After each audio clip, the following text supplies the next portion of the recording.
करने का अधिकार है। ये डेमोक्रेसी के लिए बड़ा खतरनाक दौर है और मुल्क बड़े नाजुक दौर से गुजर रहा है और वकील सबसे ज्यादा इम्पोर्टेंट कम्युनिटी है इस पूरे देश में। दुर्भाग्य है कि एक वक्त था आजादी के बाद हर वकील के कहते हैं पार्लियामेंट का चुनाव लड़ता था, एमएलए होता था। आज गुंडे लुच्चे लफंगे लड़ रहे हैं। हम क्रिटिसाइज करते हैं, एक आदमी लाखों करोड़ों के फीस लेने वाले लोग हिम्मत नहीं जुटा सकते, उनके लिए पैसा अलग है, जन सेवा नहीं है। Number 2, EVM. जब आप जानते हैं पेट्रोल को कंट्रोल किया जा सकता है रिमोट से, ये बहुत आम है, तो क्या एक आदमी बाहर बैठ के कहते जो ईवीएम का रिमोट है उसको कंट्रोल नहीं कर सकता? लिहाजा ईवीएम का कहते हैं कि जगह बैलेट से हो, अगर नहीं भी हो तो 50% एटलीस्ट के कहते हैं जो उसके पेपर निकल रहे हैं उसकी कभी भी पूरी सबकी काउंटिंग होनी चाहिए। सबके केस में ईवीएम नहीं था, वहाँ बैलेट ही था। अरे ईवीएम पकड़ दी जाती। मेरा ये है कि दोनों चीज के हम समर्थन में। ये ठप्पा मारने की अरे अपने नंबर पर बोलो यार, ऐसे बैलेट में भी होता है। तो तेरा नंबर आ जाए तो बोल दियो, बैठ जा। भाई त्यागी जी को बोलने दो। बोलिए त्यागी जी। अरे सुनने दे, आप सुनने दे, बैठ जा। बड़ी स्पष्ट बात है, कल टिकैत साहब ने भी कहा, मैं सहमत हूं उनसे, कि भारत के अंदर जो बड़े बड़े धनकुबेर हैं, बड़े बड़े पूंजीपति हैं, पूरा राज उनका चल रहा है और जो वर्कर्स हैं, पीजेंट्स हैं, गरीब लोग हैं, उन सबको जो है उनके मूवमेंट्स को, उनके इंडिपेंडेंट मूवमेंट्स को कुचला जा रहा है पूरे देश के अंदर। ये जो किसानों के ऊपर दमन हो रहा है, ये उसी का एक हिस्सा है, उसी का पार्ट है। 1947 में भारत के पूंजीपतियों ने ब्रिटिश पूंजीपतियों से भीख में ये सत्ता ली थी, समझौता करके, हमारे स्वतंत्रता संघर्ष के साथ गद्दारी करके। मैं नाम नहीं लेना चाहूंगा, उन्होंने सत्ता ली थी और उसके 1947 के बाद जिस किस्म का राज कायम किया है, आज हम बार बार कह रहे हैं डेमोक्रेसी डेमोक्रेसी, हम कॉन्स्टिट्यूशन में डेमोक्रेसी ढूंढ रहे हैं, पार्लियामेंट में, सुप्रीम कोर्ट में।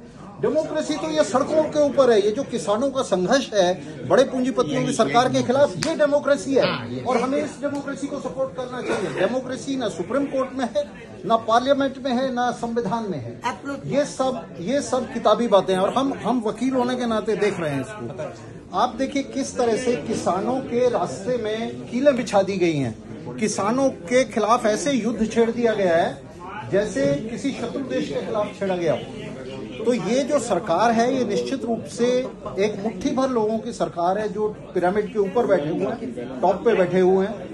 और मैं नाम लेके कहूंगा तो अडानी और अंबानी और उनकी क्लास की ये सरकार है। और जो आम साधारण आदमी है उसमें हम सब शामिल हैं, उसमें हम सब शामिल हैं।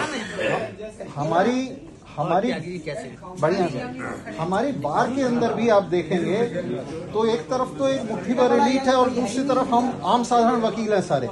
ये स्थिति देश के अंदर है। तो ये जो एलीट है ये आपस में मिला हुआ है, राज कर रही है। जो हमारे प्रेसिडेंट साहब ने अभी बयान दिया, चिट्ठी दी लिख करके, तो ये उसी का हिस्सा है।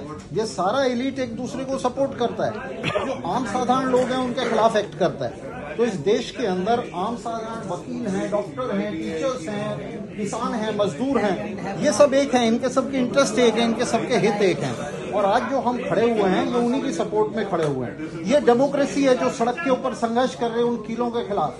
ये डेमोक्रेसी है जो संघर्ष कर रही है इस फांसीवादी सरकार के खिलाफ।